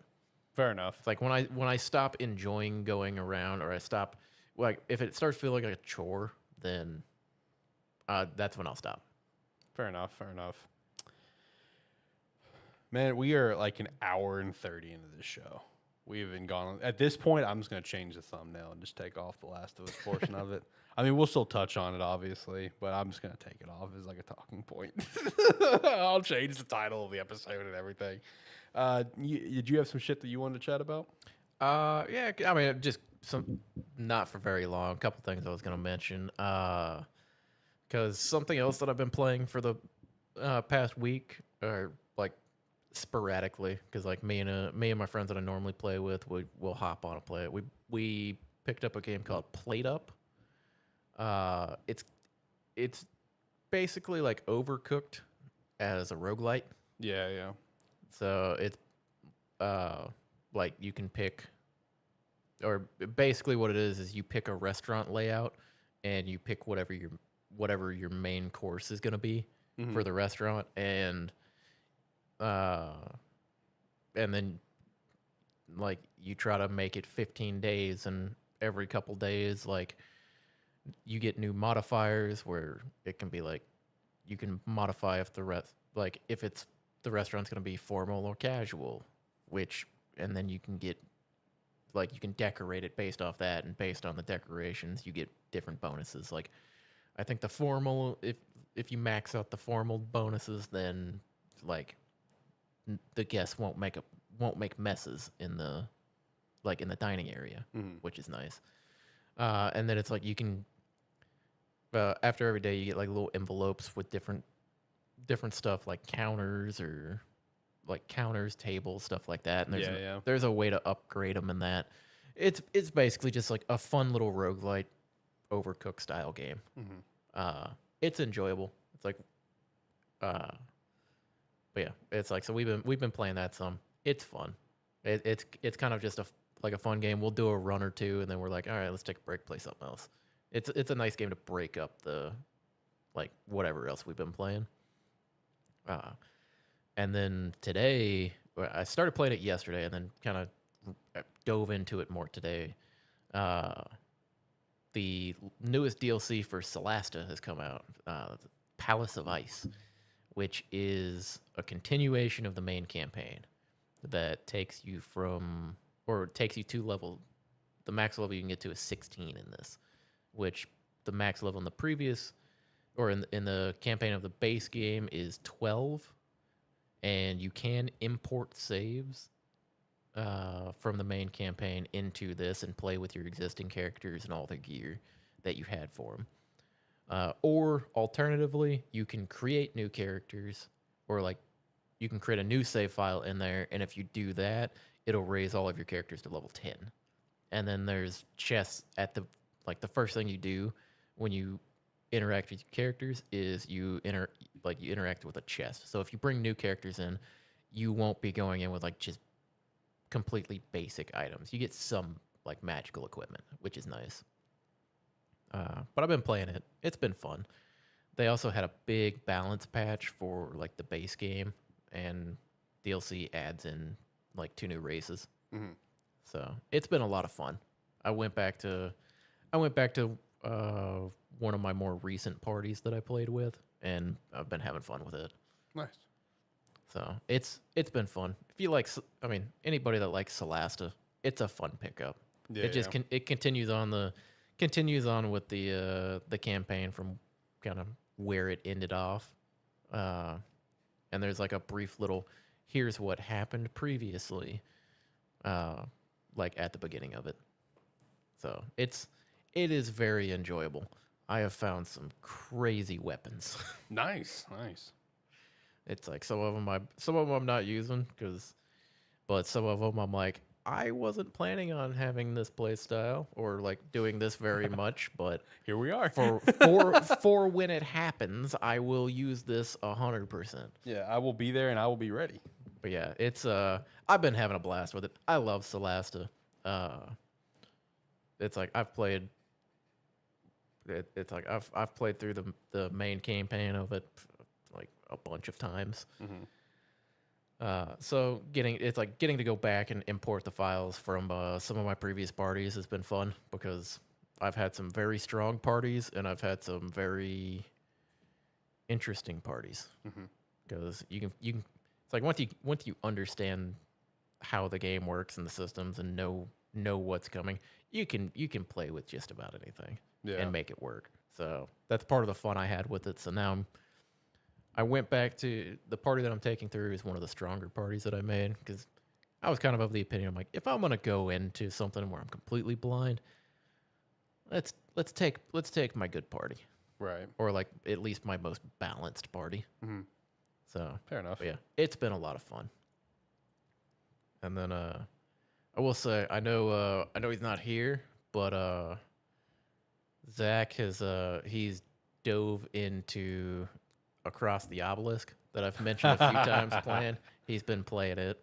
Is he playing it like nonstop? I mean, he's been playing it a decent amount. Yeah. Because I'd see him hop on. He was kind of alternating between Omega Strikers and it. Yeah. And from what he's been telling me, he plays like a psycho. Because he was telling me about like how he plays. Because the way that game works is you have a 15 card starting deck, and then you have materials and you can craft cards. And I don't know if there's a limit to the deck size you can have, but the way that me and my buddy play the game is we play with like the maximum amount of cards that I've ever had in a deck. Like the largest deck I've ever had is 25. And that it's like even that I was like, I need to cut this. I need to scale this back. Man, fucking Zach was playing with like 40s. Oh my God. He was playing a different game than I was. It sounds like it. What is he doing? No, it's like he was saying he's playing like draft format because after every combat encounter you get offered, like after every node you go to that has a combat encounter, you get a card reward. So he was playing his own format where he has to accept it. Or it's like he has to accept a card. I like how that he made his own game in the game. Yeah. That's fantastic. But yeah, I think he said he completed a run now. So Yeah. Yeah, that's funny. This dude. but yeah, it's like that's kind of all I had. Was wanted to mention a couple brief things that I had been up to. Gotcha. All right. Well, we will quickly hit the Last of Us stuff, and at this point, I'll just take it out of the title and thumbnail. It's all good. Since we're an hour and a half in, gonna try to wrap the show up here soon. So it involves that factions multiplayer. It was supposed to be the big, like one of the big cap offs at Summer Game Fest, and of course it got leaked early. We all saw how fucking awkward that that entire closed presentation was. Jason Schreier of Bloomberg reported out that Sony has basically slowed development and scaled it back and moved dev to other projects. The game's not canceled, but it's being completely reevaluated. Claims that it's a shit show. But then like Naughty Dog and Naughty Dog like devs have all put in like their own like statements and chimed in. It's just like the game's fine, the game's going great. People are saying it's like just let us cook, man. We're cooking in the kitchen. Leave us alone. Some people was like, oh, it smells great in the kitchen. Just like saying shit like that, like disputing and everything. But then it's just like the thing is that I keep seeing that I think is so interesting about this drama is like I don't think anyone really asked for this. Like everyone just wants to know when part 3 is happening. You know what I mean? Like no one asked for this. It's one of those things where like when Last of Us came out initially, it had that multiplayer thing to it, and it was one of those things where like nobody asked for it, but some people played it. But it was good. Yeah. So it's like people enjoyed it. And they're like, all right, doing the multiplayer thing again. It's like, but it's a standalone game. It's huge. It's like we're doing that thing.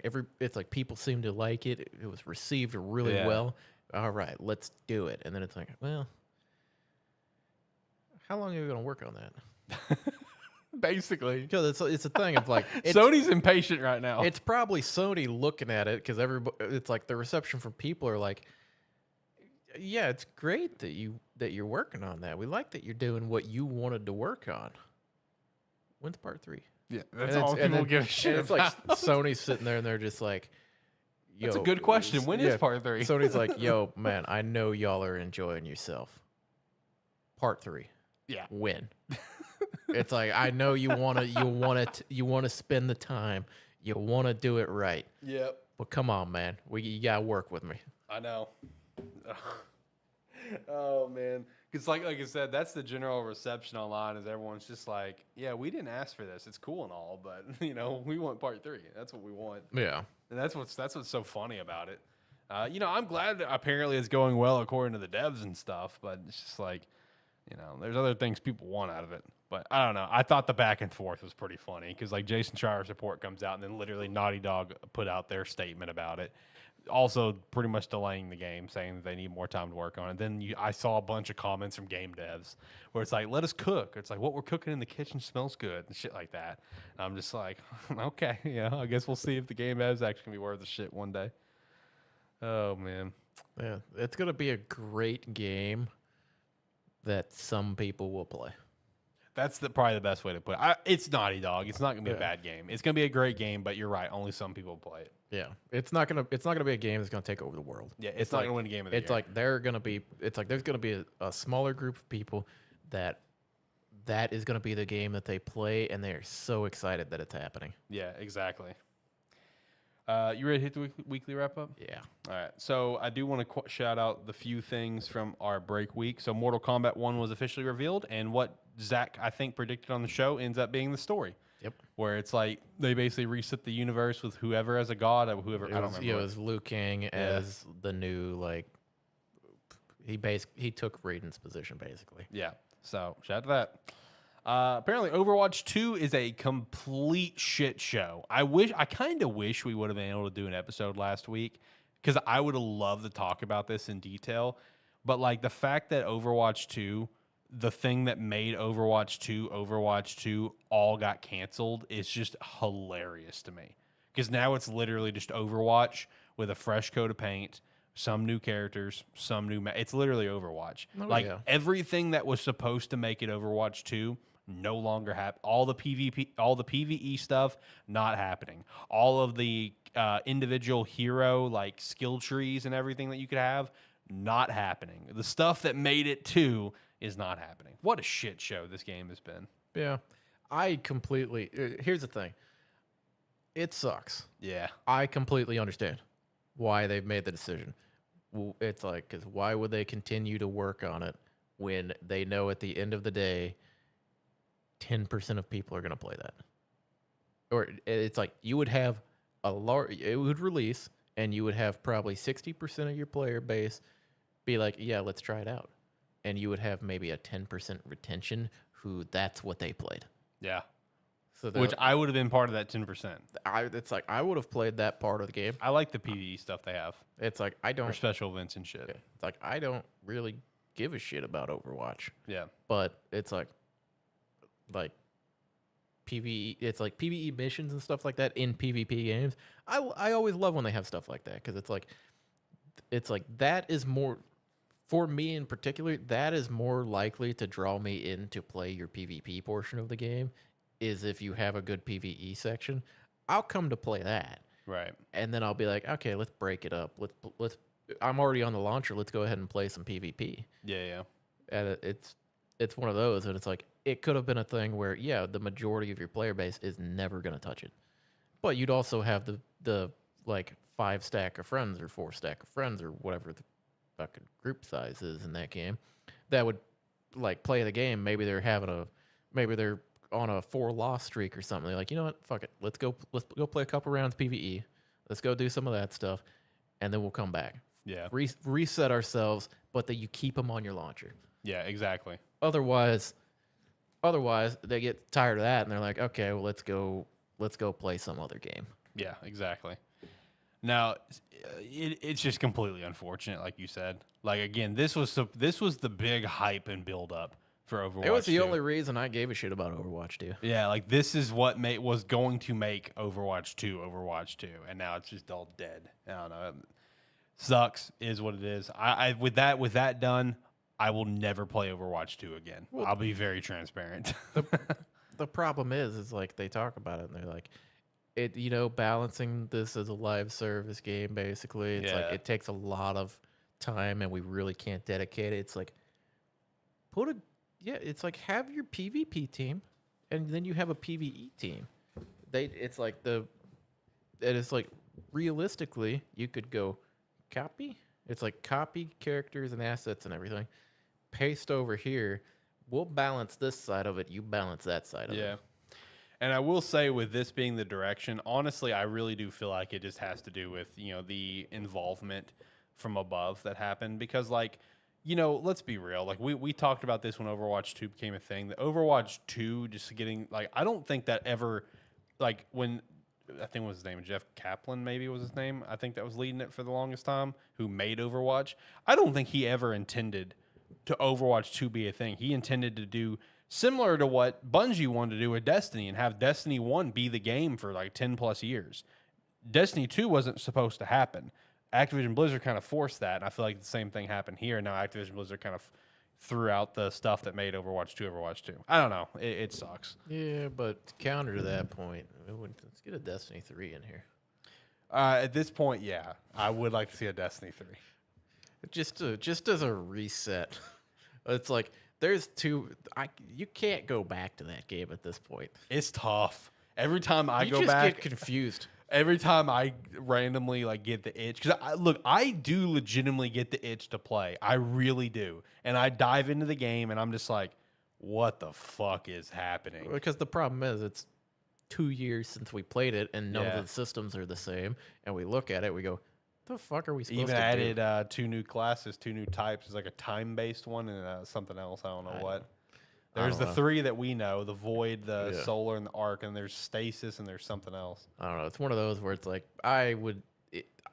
that's a game that I enjoyed playing when I played it, but the moment you get out of it, you might as well wash your hands. You're never coming back. True, bro. True. I want to play it, but man, there's just so much happening. Anyway, back to the break week stuff. Apparently, the new Bioshock's in developmental hell. It's been reset like 3 times, and it may be reset again, from what I understand. So that's unfortunate. There's also a rumor that Persona 3 Remake is set to be revealed at Xbox Showcase, which I feel like that might make sense. Xbox is the one, you know, they snagged the big reveal, like, oh, it's coming to Game Pass and stuff, so that would make sense.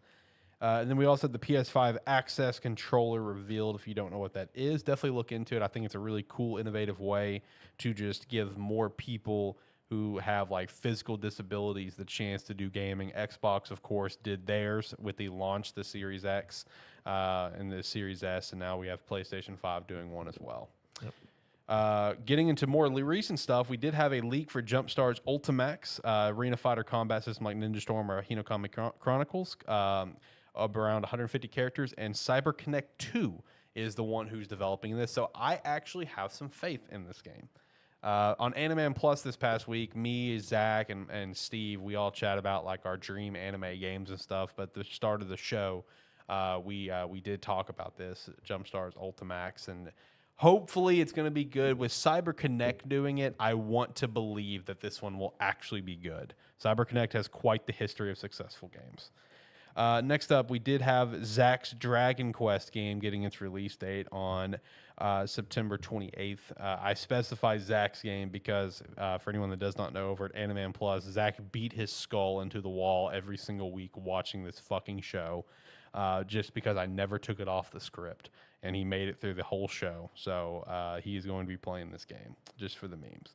But a game that we are excited for, though, Pal World, is confirmed to be at Summer Game Fest on June 8th, so I'm looking forward to seeing an update on that. Embracer Group CEO, he has no comments every time that he's asked about it. He just laughs and he says, "Oh, this is my favorite question." No comments about the Star Wars Knights of the Old Republic remake that's been talked about to be in complete developmental hell as well. He says that it's still in development. Even Embracer claims it's still in development, even though it's going through absolute hell at the time. At this point, that's one of those ones that Sony revealed, like a year and a half ago, that I'm convinced doesn't fucking exist. I'm convinced this game is not real.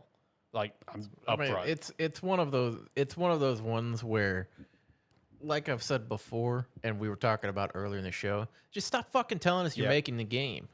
It's like, I know that you probably are legally required to or like you're maybe not legally, but you're bound to, or it's like you have to tell us because the people giving you money want the money back. Yep. And they're like, okay, well, we have to tell them something exciting so that they continue to give us money. Yep.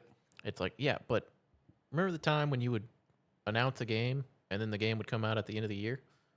Let's get back to that. At least get close to that. Yeah. Stop announcing a game before you fucking start working on it. Another example of that is the next thing on our wrap up here, fucking Prince of Persia. Apparently it got Prime Ford. Yeah, it's like people they really need to stop. It's like they've made games before without telling us about it 4 to 5 years before the game comes out. Yep. You can still do it. Yeah, Sands of Time, the remake, as we know, it got delayed. Pre-orders were canceled. It then got moved over to Ubisoft Montreal, who is the team that made the original Prince of Persia games. So it's in good hands, in my opinion. But yeah, with the game's status now, they are back to square one. That was what they confirmed recently. So the game did, in fact, get Prime Ford. And they also did confirm, and I would imagine they went ahead and confirmed this because of the shit show it's been to get this game going. They did confirm there will be no more remakes of Prince of Persia after this. It's like, we're doing this, and that's it. So I'm just like, Two Thrones kind of sucked, but when the second game, Warrior Within was so fucking good. So that's kind of disappointing. But Sands of Time was the best one, so I guess it's fine. But yeah, that was just unfortunate. This game, I saw so many comments of people saying, "I'm convinced this game's not real," which fair enough. Next thing we got is 2 new Rune Factory games was announced: Rune Factory 6 and Rune Factory Project Dragon. Project Dragon actually got a trailer. Rune Factory 6 just got its title card. And then this I thought was pretty funny because we talked about this when this added to Steam, apparently a month ago or so. And apparently, even now with this happening, it's still legal for them to be on Steam. Emulator Dolphin has been removed from Steam after a DMCA takedown from Nintendo. But the conversation I still continue to see online is what they were doing, putting on Steam, is still legal emulation. Yeah, which I thought this was interesting. Welcome, yeah. I mean, this is the same stuff where it's like they can't come. It's like they're coming after the emulation group or the people behind. Actually, they may not even be coming after them. They're going to Steam. Yeah, straight and basically to Steam. And saying take it down. And Steam's reaction will always be, "We don't want any trouble." Basically, Steam just exists, man. Valve's just over there doing their thing. Yeah, Steam. Anytime, pretty much anytime somebody comes after a group, and it comes to Steam and goes, "We are about to have problems." Steam goes, "Not with us." Basically, because it was taken down immediately, and it is postponed indefinitely if that's gonna even come to Steam. So I don't know. I thought that was interesting. The last thing what we have here We is got game of the year. yeah, game of the year, baby. The game no one asked for. Lord of the Rings Gollum absolutely bombed with a 38 on Metacritic. And bro, I saw the side-by-side shots of when the game was announced and the final product, and it's two different fucking Have games. you watched any of the gameplay on it? No, what I want. It's ass. I want to get this game. It's a chore simulator. I really want to get this game. I really do, man. I kind of want to do like some sort of YouTube series of just playing really terrible new releases, and this is one that I would start with. I don't know. I watched a little bit on it, and I'm like, this game sucks. Bro, it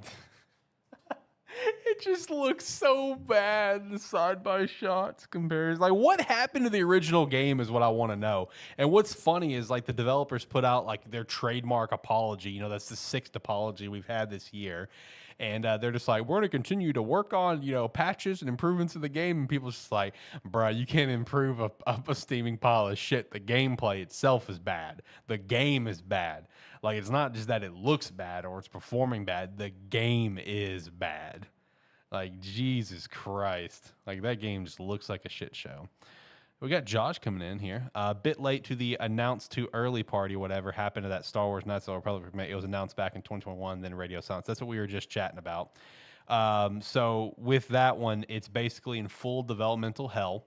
Embracer CEO, he recently got asked about it, and he laughed. He's like, oh, it's my favorite question. No comment.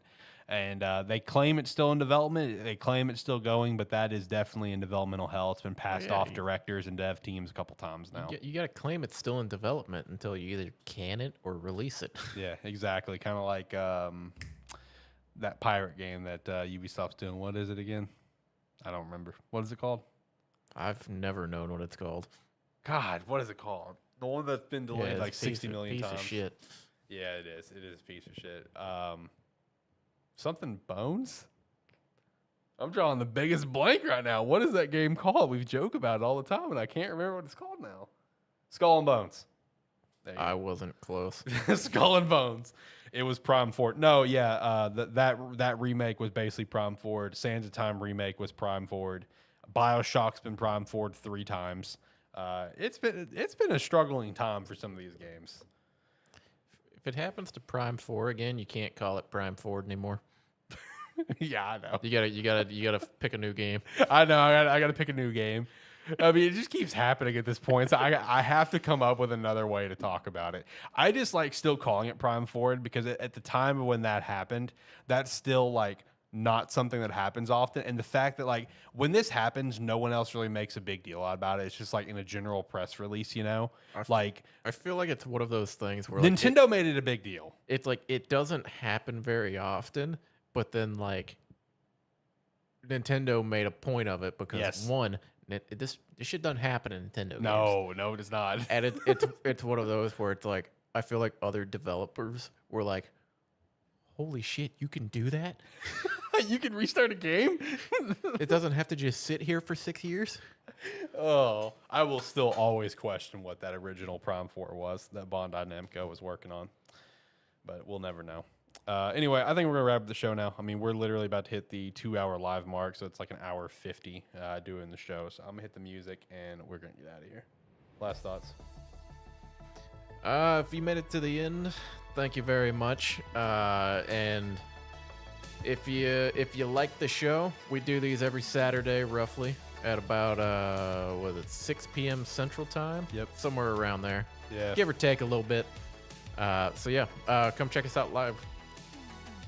And then also make sure to check us out at our website, sparky3.com. You can sign up for free or sign up for $5 a month. We'd appreciate that extra support, as well as the extra support from buying some Rogue Energy with our referral link down below, or heading over to Agent Inc. and picking up one of the best jerseys on the website, also using the referral link down below. Join the Discord. Come chat with us. We'll be back next week. We should. Hopefully Zach will be here too. Until next time, guys. Bye.